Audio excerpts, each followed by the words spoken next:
that reading fiction actually measurably increases your empathy, whereas reading nonfiction doesn't. Some have gone so far as to say that Joyce invented a new language. What an astonishing thing a book is.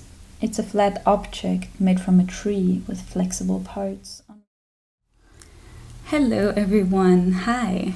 So in this video we're gonna talk all about why books are empathy machines, how to create your own linguistic portrait, the fragility of translation, how to be a good teacher, and every other interesting thing that I've learned in my second year of studying literature. So in case this is the first video of mine that you're watching, hello, welcome. My name is Maria and I have just finished my second year of studying comparative literature at the University of Vienna. And here on my channel I really care about sharing my love for literature and also making the process of what it's like to study it more transparent.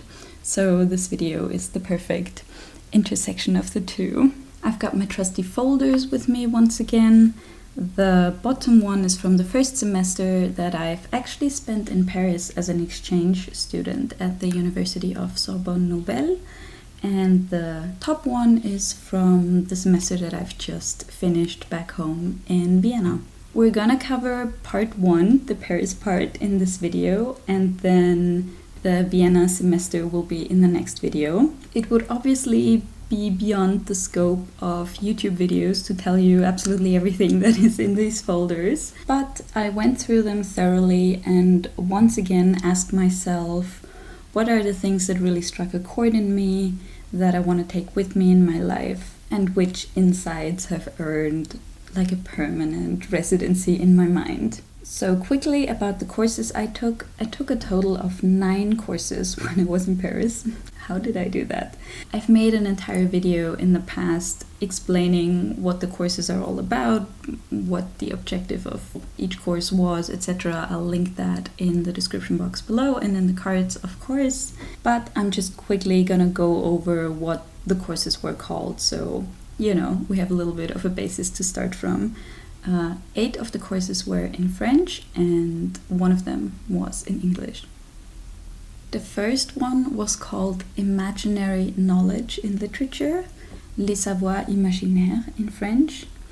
The second one, Paris in French Cinema, that was the English one. Number 3, The Spirit of Machines, about AI and creation in literature, L'Esprit des Machines in French. Number 4, Writing with an Accent, Écrire avec un accent. 5, Poetics of the Suffering Body, Poétique du corps souffrant. Number 6 was French Philosophy, Literature and Society, Philosophie, Sciences Humaines et Société Française. Number 7 was a French language course, level C1. Number 8 was a course called Marginality, Creativity and Criminality, Marginalité, Créativité, Criminalité in French. And lastly, Italy in France, about Dante's influence on French literature, L'Italie en France in French. If you are more interested in French literature, I've just released a course about the classics of French literature. It's 8 hours long, entirely self-paced, completely in English, so no French language skills or previous knowledge of literature required. So if you've always wanted to read about Baudelaire, Proust, Camus and the rest of the French gang, I'll link that in the description box below. I hope you'll check it out. One last point of housekeeping before we get into the video. I'm not taking on sponsorships for this channel, which means I rely on donations to keep this channel going. So if you're getting value out of these videos, I would appreciate it if you left me a coffee donation or clicked the thanks button under this video. And for everyone who has supported me this last month, thank you so much. Your generosity makes this channel what it is. Number 1, when trust is broken, words are taken literally. So Bourdieu is a French sociologist, and in his lecture on the crisis of education, He lays out what is necessary for education to work. Namely, number 1, trust in the teacher. Number 2, a shared language and cultural background. And number 3, an interest in the subject. If all those 3 points are present in a teaching situation, everyone can speak in what is called demi-mot, half words, so speaking without having to spell things out. You don't need to define every word because we all know more or less what we're talking about, and we all know we have good intentions. There's trust, right? However, if the students don't trust the teacher, then they start doubting and hyper-fixating on language. So you start nitpicking. You're like, why do you use that word? And what do you mean by that? In a crisis of trust, you start doing that. Like you focus on ever smaller and smaller details because the basic authority, the overarching web that keeps it all together, isn't there anymore. Here's a quote by Bourdieu. The all-purpose word in the dictionary has no social existence. In practice, it is always immersed in situations to such an extent that the core meaning, which remains relatively invariant through the diversity of markets, may pass unnoticed. So even in these videos that I'm making, for example, if you're a returning viewer, you are most likely interested in literature, you like the way I present, and I speak a language that you also understand. So over time, that builds trust. That means that if ever I, God forbid, use a word that is not politically correct or mispronounce something, you still know that I'm meaning well. And you're probably not gonna shred me in the comments or start putting words into my mouth. However, if that would start to happen, if people doubted me or tore me down, I would have to not so much defend myself for my words, but rather take a step back and build up trust again. It's like that line in T.S. Eliot's The Love Song of J. Alfred Prufrock, where it says, "The eyes that fix you in a formulated phrase," right? You want to avoid that situation. So I just love how Bourdieu brought across so eloquently that language is not a neutral carrier of meaning, but rather deeply dependent on relationships. Moving on to point number 2, I learned that cinema is just not for me. Let me explain. So, a big part of studying comparative literature, as I do, is including other forms of media, very often film, and comparing, hence the name, literature to movies, for example. So in Paris, I had a course about French cinema. We watched different films set in Paris. We went through the history of cinema in France, starting with Méliès and the Lumière brothers, all the way up to the present moment. And it affirmed something that I've kind of known for a long time, and that is that I'm just not that into movies. And this course was kind of the nail in its coffin when it comes to me trying to make it work with film. Now, that's not because I didn't like the course, quite the opposite actually. But you know how a very good review of a book, for example, informs a lot of people that the book is not for them? That's what it was like for me with this course. So on the one hand, I actually really enjoyed learning about the methodology of analyzing film, staging, framing, sound and image editing, and I genuinely started watching movies differently in that time. And I'll put a list of the movies that we had to watch every week up on the screen. I know people will ask.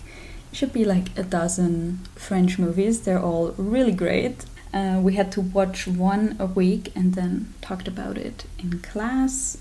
I had to analyze Dans Paris for my presentation, and for my exam I had to analyze a scene from La Haine, which is a breathtaking movie, so well done.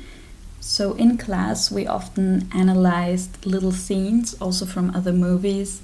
I distinctly remember we took a scene from the movie 12 Years a Slave, and there's this dialogue between Michael Fassbender and Brad Pitt. And we went through that scene almost frame by frame, and it was fascinating to see how much storytelling was done just through the framing and how the characters were positioned, like the kinds of hats they wore, how the camera was positioned in order for the person who was like on top of the conversation to also be taller, who's looking up to whom, all that. Not dissimilar to literature. There's just so much you don't see and don't realize if you watch movies, in a naive way, like me, like going to the cinema twice a year with a friend or something. With good movies, just like good books, there's an incredible amount of thought and effort behind it. And just like with books, once you start noticing that, you start seeing it everywhere. So yeah, I'm kind of hyping myself up. But what I wanted to say that all that is true on the one hand, but then as much as I can appreciate that, when I'm back home alone, I have zero desire to learn more about it or to watch a movie. So I'm just not gonna take cinema courses anymore. And that is actually a good thing, because comparative literature and literature in general as a field is so vast that I'm always glad when I can just try something out and say, you know what, I appreciate that thing over there, but I want to stay over here, because cinema or post-colonial studies or gender, whatever, it's just not for me. So I feel like through process of elimination, I'm gonna have to find my niche eventually. And it's probably not anywhere over there, Those fields are really overrun anyways. I'm grateful to have these movies on my laptop now, though, as I said, I enjoyed them, and I fantasized a little bit about having a cinema room one day and having a black and white movie night once a week or something. But it's just so low on my priority list. In my brain, it occupies the same spot as, taking a motorbike and driving to Italy or having a robust vinyl collection or something. At the end of my life, if it didn't happen, I'm not gonna be sad. Wow, I can already tell I'm very verbose today. I have to rein myself back in. Still a lot to go. Speaking of reining it back in, point number 3, I learned that having an excellent C2 level command of a language basically means understanding and using idioms. So C2 level language tests are mostly recognizing expressions like something being a double-edged sword, beating around the bush, throwing the towel, calling it a day, adding insult to injury.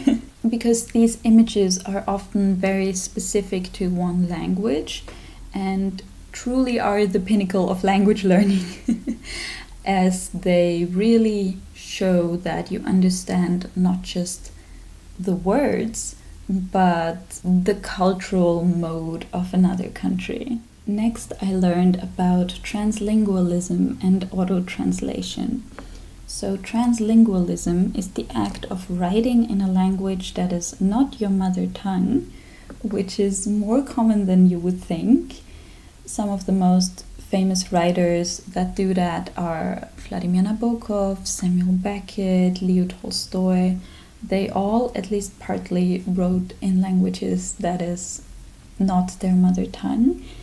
And a professor of mine really focuses on that phenomenon. And she said that often doing that means distancing oneself consciously from one's mother tongue. But there's also the possibility of variation, bringing something else out of the text through another language and or making it accessible to a different audience. Auto-translation, on the other hand, is translating your own texts So Beckett famously did that. Some of his plays and short stories were first written in French, and then he translated them himself into English. Now the tongue-in-cheek move from Beckett is, of course, that the two versions are not the same. So you can go on a little bit of a hunt for the differences in his texts. That's quite fun. And another spin on this topic that I found great is that, quick tangent, Michel Butor actually wrote about this phenomenon that a lot of people say Joyce didn't actually write in English but in his own language, and one day we're gonna have to translate Joyce's work to English. I'll just read you that quote. Some have gone so far as to say that Joyce invented a new language and have naturally declared that they are waiting for a dedicated person to spend enough time studying this language so to be able to translate it into normal English before reading it. Staying on the topic of languages and translation, I called my next point very straightforward. Language learning is exhausting and amazing for the brain. So what I really noticed when going through my notes to prepare this video is that truly what I mostly learned in Paris was a language, right? I learned French.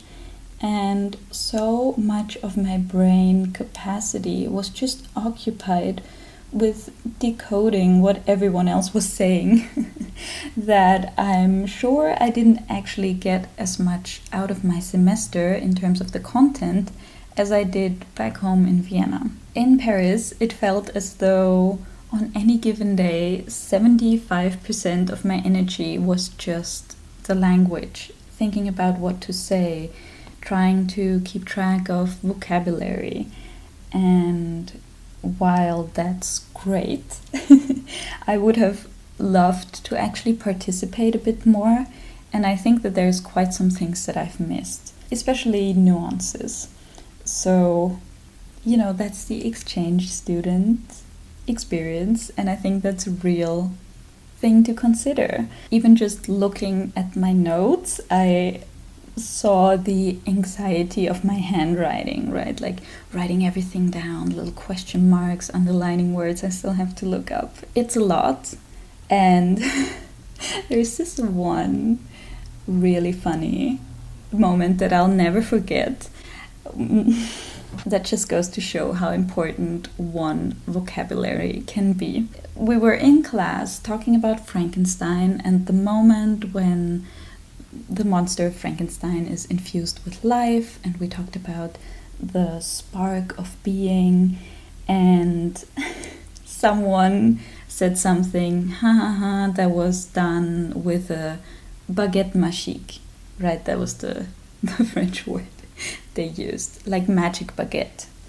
And I'm like, magic baguette? What's that? My dirty mind thought it was like a coy way of referring to male genitalia or something.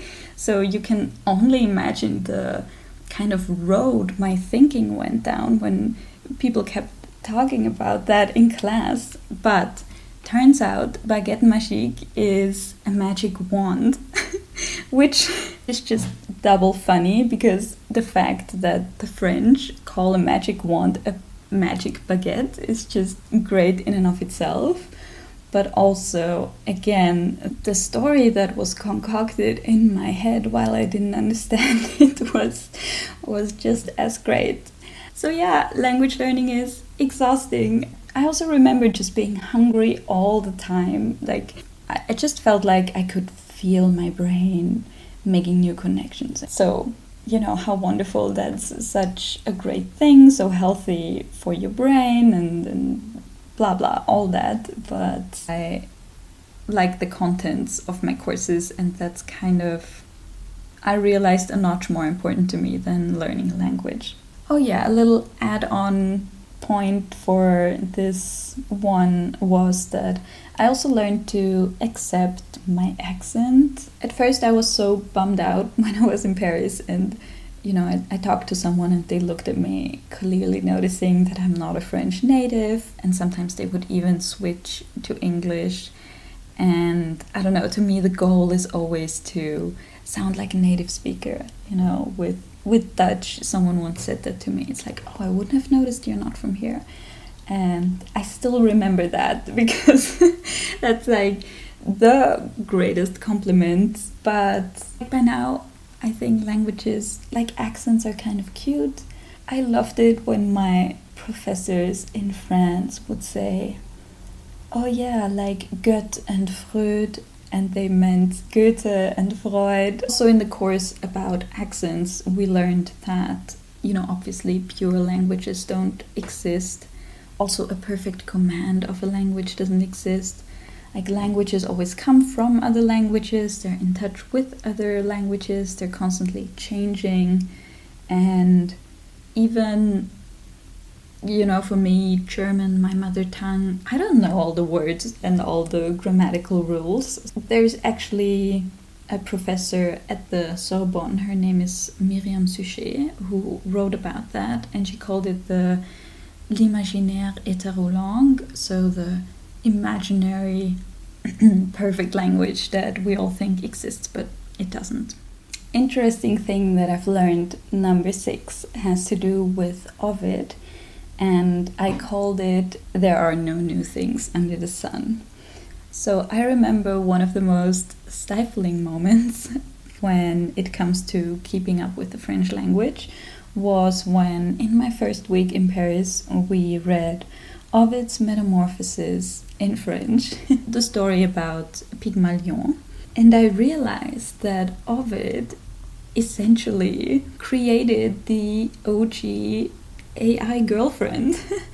Like, the story of Pygmalion is about a sculptor from Cyprus, and he's disgusted with women. Like, he hates women, like all the women he meets around him, they're no good. So he creates a statue of a beautiful woman that is perfect, and he falls in love with her, or with it. And he treats the statue as though she was alive. He dresses her and kisses her and talks to her, it. Later, during a festival, he's granted a wish, and he wishes for her to come alive, and so she does. Obviously, this is a very inexhaustible text, like, you can look at it from so many angles. Is Pygmalion hallucinating? What is the woman thinking about her position? There are themes of beauty. What is this extraordinary, not even human anymore, beauty standard? Also the theme of the artist being in love with his own creation. The text said, Il tomba amoureux de son œuvre. So he fell in love with his artwork, not with her. But anyways, the main insight with all of that for me was that literature is always showing us that there really are no new things under the sun. Like, the questions we have when it comes to AI today, in a way, were talked about thousands of years ago. Of course, the circumstances are different, right? But reading the story from Ovid or reading Frankenstein, of course, just gave me this realization that humanity is kind of always facing the same questions and that the human psyche, or the collective unconscious, or whatever you want to call it, doesn't really know time. Next, I learned about the origins of inequality. So in my French philosophy course, we talked about where we think inequality comes from, and we specifically looked at Rousseau's text, Discourse on Inequality, in which he argues that inequality comes from the desire to own things and to have property. So I'm just gonna read you a quote by Rousseau about that. The first man who, having enclosed a piece of land, thought of saying, "This is mine," and found people simple enough to believe him, was the true founder of civil society.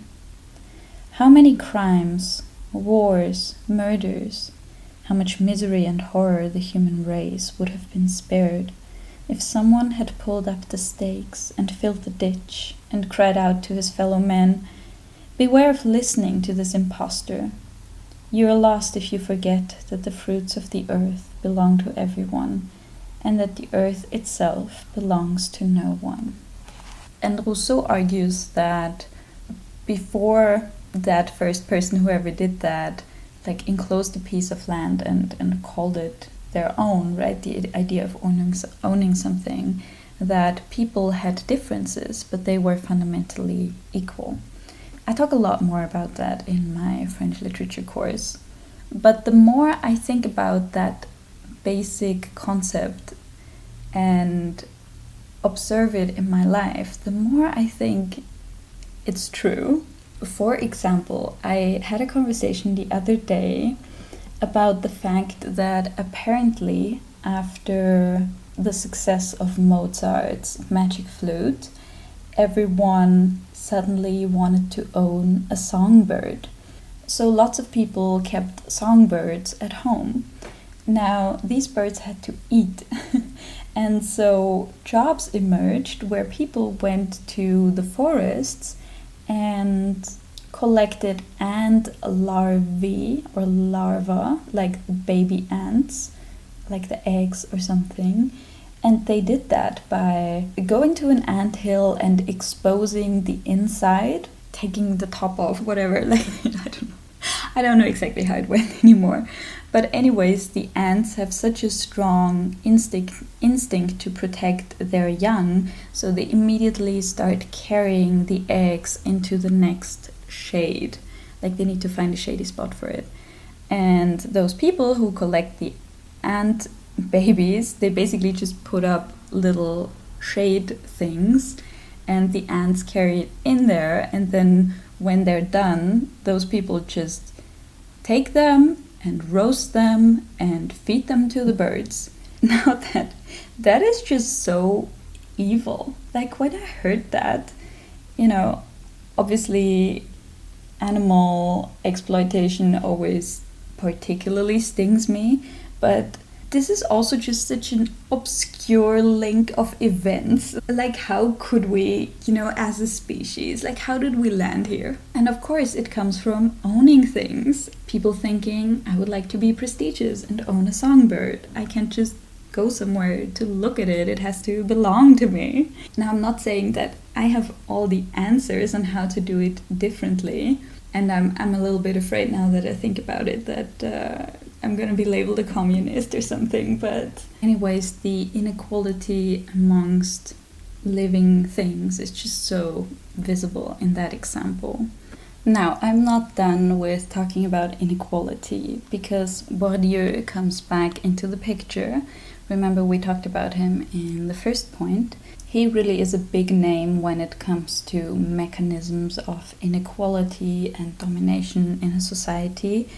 I remember I learned about him before, even when it comes to literature. He brought forth some theories about the literary field, and depending, for example, in which language you write, you enter the field at a different point. Like, not everyone has the same opportunities to get recognized and published, etc.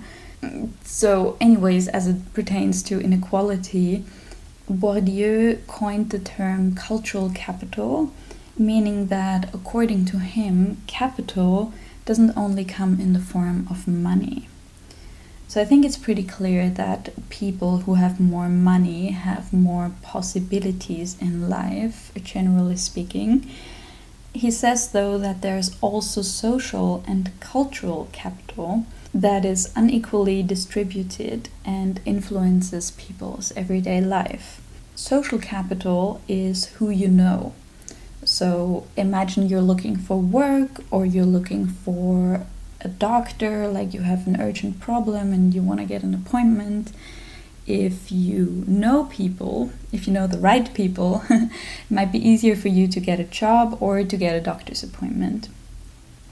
Cultural capital is the languages you speak, the intellectual competences you have, certificates, diplomas, but also cultural possessions like books or paintings. I just think that's an incredibly helpful framework to have, especially if you think about, for example, refugees who move to another country and then maybe their money is worth less there because everything is more expensive, and they lose connections to the people they had in their lives. Maybe they can't bring their possessions and their books, they don't speak the language, the certificate they have is not valid. So you can really find yourself without capital in more than one way, right? It's an extremely unequal playing field, and those inequalities are just as much there, even if they're not always visible. Learning number 8, the fragility and beauty of translation.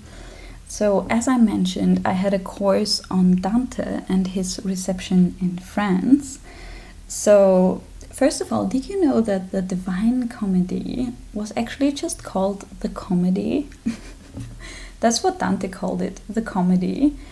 But the adjective divine was added by Boccaccio, another famous Italian writer who published a commented edition of the Divine Comedy and also a biography of Dante. Just goes to show, when you publish something, people will do with it whatever they want. Anyways, the Divine Comedy didn't have an easy time being read in France.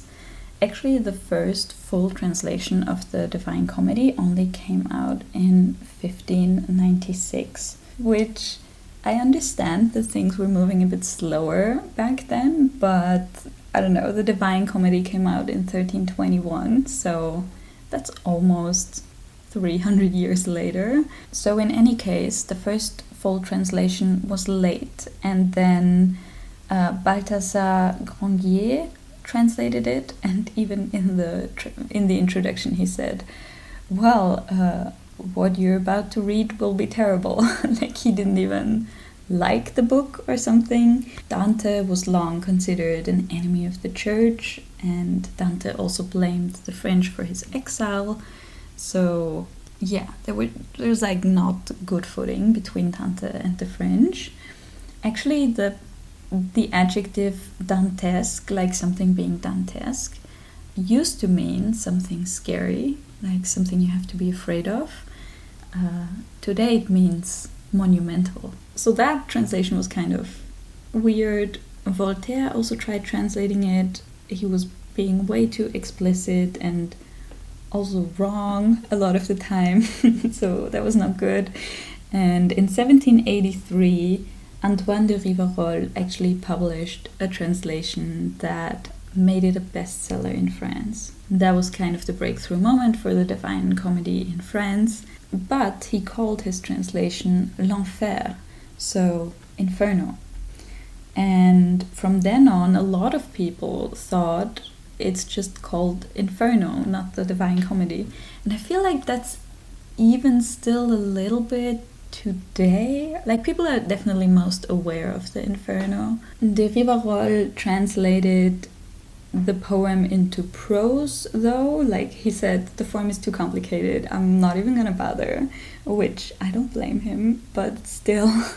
He also didn't really get the end right. Like, in the Divine Comedy, originally, hell is made out of love or created by love. So yeah, there were like a few things that were questionable at the very least. But a lot of people who loved Dante and a lot of writers who loved Dante read that very translation.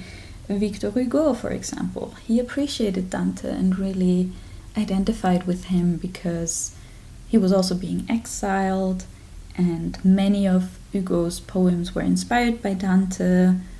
Dante kind of becomes to Victor Hugo what Virgil was to Dante, and I'll put one of those poems on the screen. I unfortunately didn't find a translation. But anyways, it just, if someone has such a significant influence on your life, it seems significant to have the proper point of departure, right? Meaning the right translation or good translation. And yeah, the more I learn about translation, the more I'm like, now I understand why I don't like reading books in translation when I don't understand the original language at all, because translators have done some wild stuff over the years. Learning number 9, how to present well. So I had a wonderful professor this year that spoke to us about how to hold a good presentation. And it's just 4 little points, and they really stuck with me, so I thought I'd share them. Number 1, she said, charisma comes from when you do what you say and you say what you do. So being able to gain people's attention is a matter of believing in what you say, right? There's like a coherency inside of you. Does that make sense? Number 2, if you're nervous, remember that the subject you're bringing is more important than you. That one really helps me when I'm nervous making these videos. I'm like, I'm but the channel. Number 3, remember it's not a life or death situation. And number 4, maybe the most helpful to me, she told us how to use silence to draw attention to what you're saying. Utilizing pauses, breathing well. So presenting well means to at least appear as though you're relaxed, and a signifier of being relaxed is having time, right? You're not constantly fumbling for the next word, but instead taking a few seconds of break, which is actually very welcoming to viewers anyway, so that they have time to digest what you're saying. And that pause is especially important before you're reading something out loud. In my presentation for this course, for example, I read Les Djinns by Victor Hugo. I don't think there's an English translation, I don't know. But I was like standing in front of the class and I said, I'm gonna read you the poem now. And then I left like an awkward amount of silence before I started reading, and it like collected all the attention on what is about to be read out loud. It was lovely. Learning number 10, books are empathy machines. I feel like if you're a reader, you already know that, and there have been studies coming out. I think Johann Hari talked about that in one of his books, that reading fiction actually measurably increases your empathy, whereas reading nonfiction doesn't.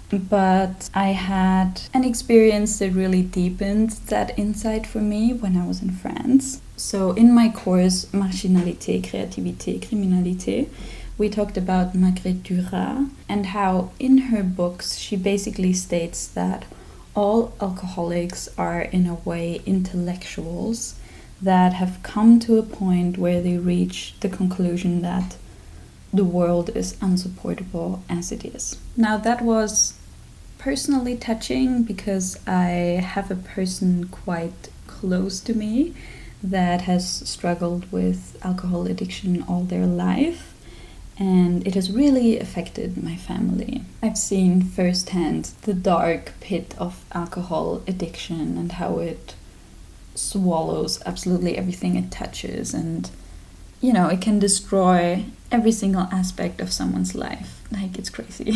Family, relationships, work, health, their joy.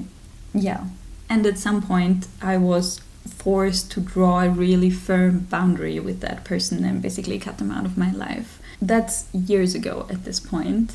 But when my professor then read Marguerite Duras to us, that was the first time that this harshness inside of me towards that person in my life softened a little bit, and understanding came in. The world being unsupportable as it is, I feel that sometimes. And even though I'm not gonna let that person back into my life, right? Unfortunately, alcohol just makes them so destructive, so the harsh line will stay. But it was, I don't know, was it nice? It was good to feel after all these years that at least in my thoughts there was a bit of a softening. It reminds me of that Destel quote, I think, where it says basically to understand everything is to forgive everything.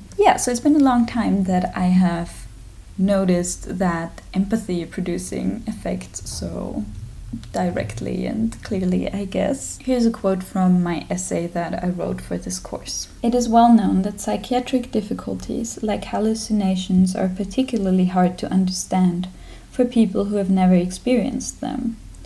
Nurses who have participated in experiments with LSD in the 50s and 60s have reported that their empathy towards their psychiatric patients have increased.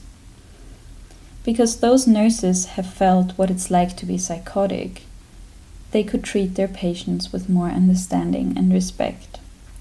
Books, I would argue, work in a similar way. Most people have experienced crying for fictional characters, or the feeling of knowing them better than most people in our lives. There too, we experience what other people go through, which in turn renders us more empathetic towards all kinds of people.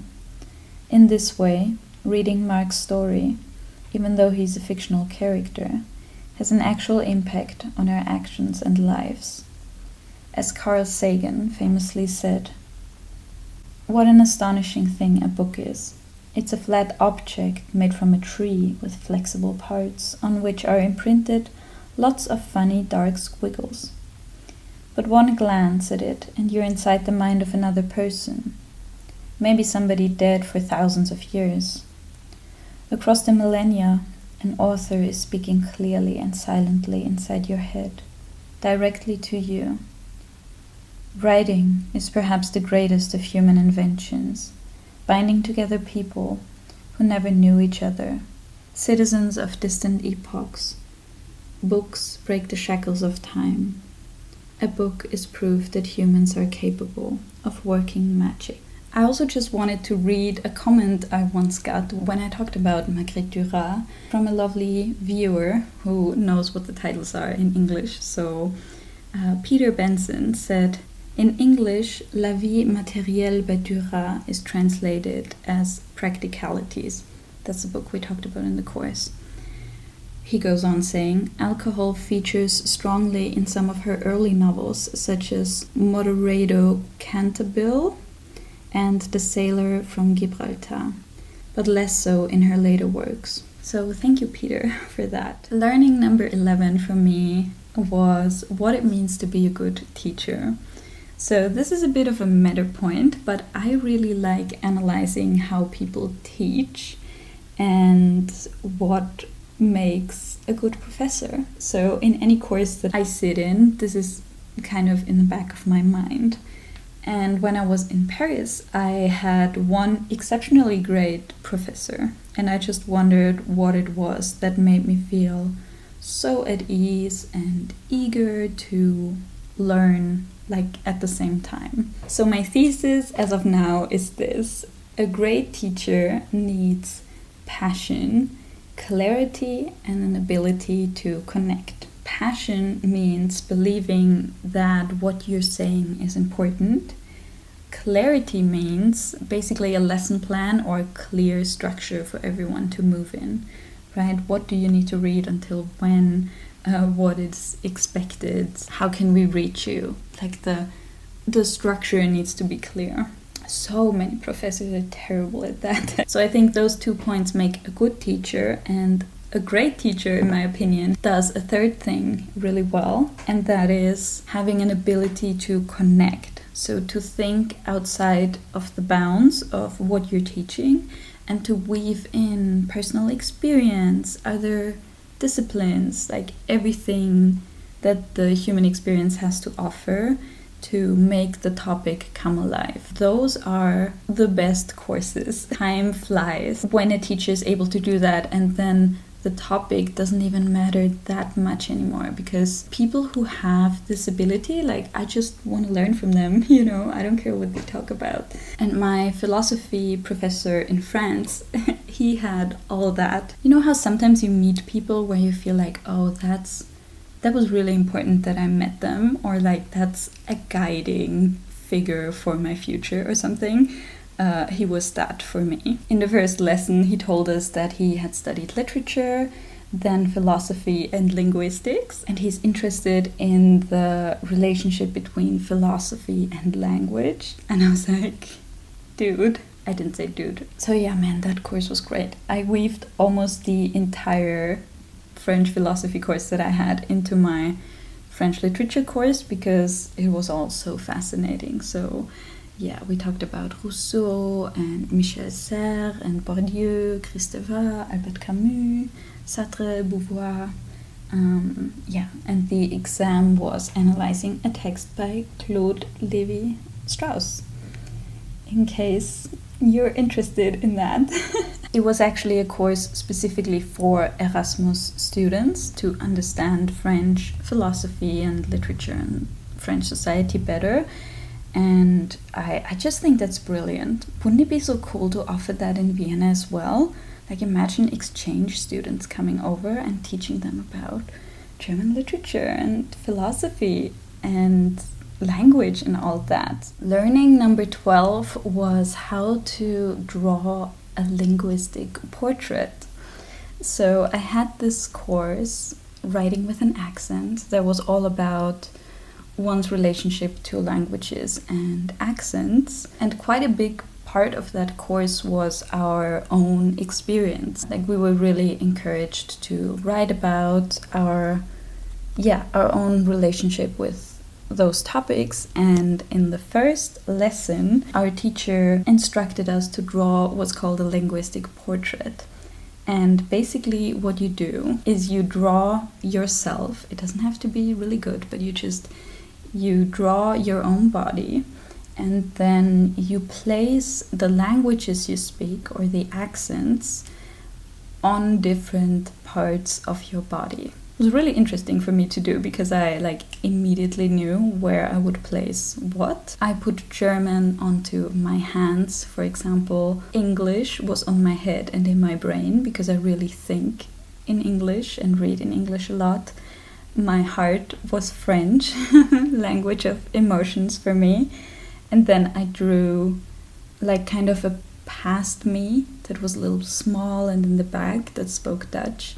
And then like a future me that spoke Norwegian because like that's where I want to go. And then the languages I would like to speak were like over my head, kind of little stars in the sky. Afterwards, with each language or accent you speak, you write down all the words that you associate with it, which was very insightful again for me.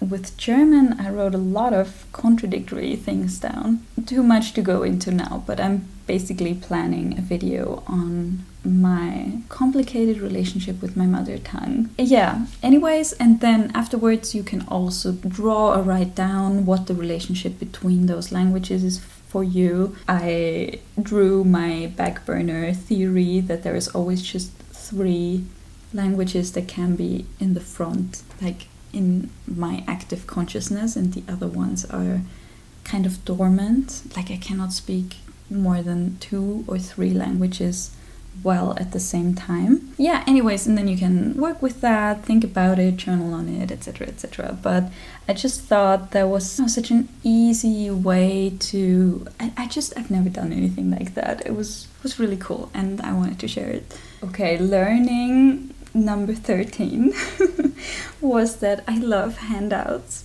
My teacher from the Spirit of Machines course has made us this extraordinary handout. It's like 20 pages and it has excerpts from all the texts that we're reading and illustrations and other kind of art. I don't know, like living in a world where everyone learns only on their laptop. This makes me so happy. You can tell I was getting tired when scripting this. I was looking through and just thinking, what do I love here? And my little tired fruit fly brain was like, I love the paper. When I couldn't think anymore, only my love for stationery remained. Okay, I think I'm gonna sum up those last points in just a few words. I'm running out of steam, y'all. This script has had me in a chokehold for the past 2 weeks, and I knew it was gonna be too long. I can feel it in my voice even. You know how Wittgenstein was like, the limits of my language are the limits of my world? I'm like, the limits of my body will be the limits of this video. Anyways, for the sake of completeness, I have to mention a few more learnings that were significant to me. I learned a lot about Kafka and the Hunger Artist, as well as the influence of Dante on Jorge Luis Borges. Now, I'm not gonna go in depth because I have 2 dedicated videos about these topics. I'm gonna link them, of course, and yeah, they were like two subjects I could work on, kind of. I chose them myself, right? It was very pleasurable, loved that. Again, everything is in those videos. Then I also learned about what existentialism is, the death penalty in France, and Dante Alighieri's influence on Samuel Beckett. All of these topics I've explained in depth in my French literature course. So again, if you're interested in that, the link is below. Thank you so much for sticking with me. 20 pages of script, but we made it. Part 2 is coming next, same format, but the learnings from my most recent semester back home in Vienna. I'm sending y'all so much love. See you next time, and bye bye.